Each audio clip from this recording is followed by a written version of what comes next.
حضرت علی کو دیکھا نہیں تھا. جوان کہتا جب میں آیا نا میں نے لوگوں سے پوچھا وہ بوڑھے مولا علی کدھر ہے جنہوں نے خیبر کا دروازہ توڑا تھا, بڑی شہرت ہے, کدھر ہے؟ کہتے حضرت علی صاحب نے بیٹھے تھے, مجھے کسی نے کہا وہ بیٹھے ہوئے. میں گیا تو حضرت علی اخروٹ کھا رہے تھے, تو پورا زور لگا رہے ہیں تو اخروٹ کوئی نہیں ٹوٹتا, پورا زور 2-3 دفعہ, کبھی اس دانت میں کبھی اس دانت میں, ٹوٹتا ہی نہیں. کہتے میں ہنسنے لگا تو حضرت علی نے مجھے پاس بلایا, کہا بیٹے ادھر آ.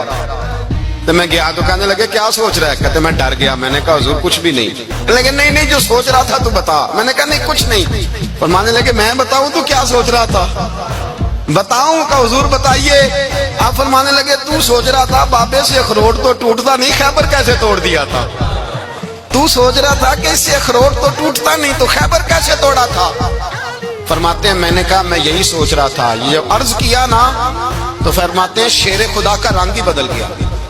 پہلے مسکرا رہے تھے پھر انداز بدل گیا. انہوں نے اپنے منہ سے وہ جو خروٹ لگا تھا جھاڑا, ہاتھ یوں جھاڑے, امامہ سیدھا کیا اور فرماتے ہیں شیر خدا بن کے بیٹھ گئے. کہنے لگے بیٹے اخروٹ کو چھوڑ, کوئی خیبر آ تو لا, میں ابھی بھی توڑنے کو تیار ہوں.